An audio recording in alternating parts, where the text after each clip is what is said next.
शिव के साथ गणों की चर्चा हमेशा होती है। कौन थे ये गण? क्या संबंध था गणों का गणपति से? शिव के गणों को लेकर योगिक गाथाओं में यह कहा गया है कि गण शिव के मित्र थे। ये वे लोग थे जो हमेशा शिव के आसपास रहते थे। हालांकि शिव के साथ उनके शिष्य थे, पत्नी थी और कई सारे प्रशंसक भी होते थे, लेकिन गण ही हमेशा उनके अंतरंग थे। गणों का विवरण विकृत प्राणियों के रूप में किया जाता है। ऐसा कहा जाता है कि उनके हाथ पैर हड्डियों के बगैर थे और शरीर के अजीब हिस्सों से बाहर निकले हुए थे, इसलिए उन्हें विकृत या सनकी कहा जाने लगा। असल में बस वे हम लोगों से अलग थे। आपके मन में यह सवाल उठ सकता है कि वे हम लोगों से इतने अलग कैसे थे? यह जीवन का ऐसा आयाम है जिससे सहमत होना थोड़ा मुश्किल हो सकता है। शिव को भी हमेशा यक्ष स्वरूप बताया गया है। यक्ष का मतलब है दिव्य प्राणी। दिव्य प्राणी का मतलब है वो जो किसी और दुनिया से आया हो। लगभग 15,000 साल पहले शिव मानसरोवर पहुंचे।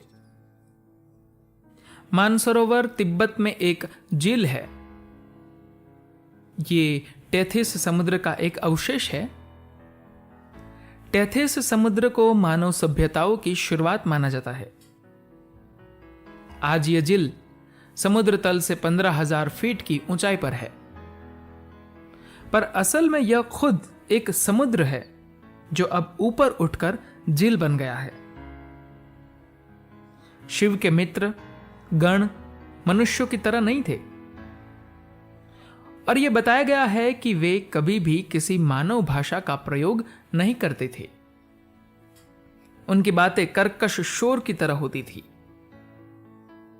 जब शिव और उनके मित्र बातें करते थे तो वे ऐसी भाषा का प्रयोग करते थे जो किसी को समझ ही नहीं आती थी। इसीलिए लोगों ने इसे शोर का नाम दे दिया। लेकिन शिव गणों के सबसे करीब थे। आपको गणपति के सिर काटने की कथा तो मालूम ही होगी।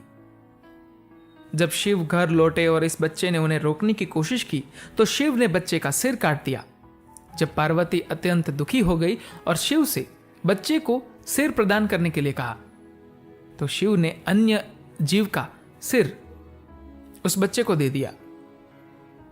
उस अन्य जीव को एक हाथी बताया जाता है, लेकिन आपको यह समझना चाहिए कि कोई भी उस बच्चे को गजपति नहीं कहता। हम उन्हें हमेशा गणपति कहते हैं। दरअसल शिव ने अपने एक मित्र गण का सिर काटकर इस बच्चे के सिर पर स्थापित किया था। गणों के हाथ पैर बिना हड्डियों के होते हैं।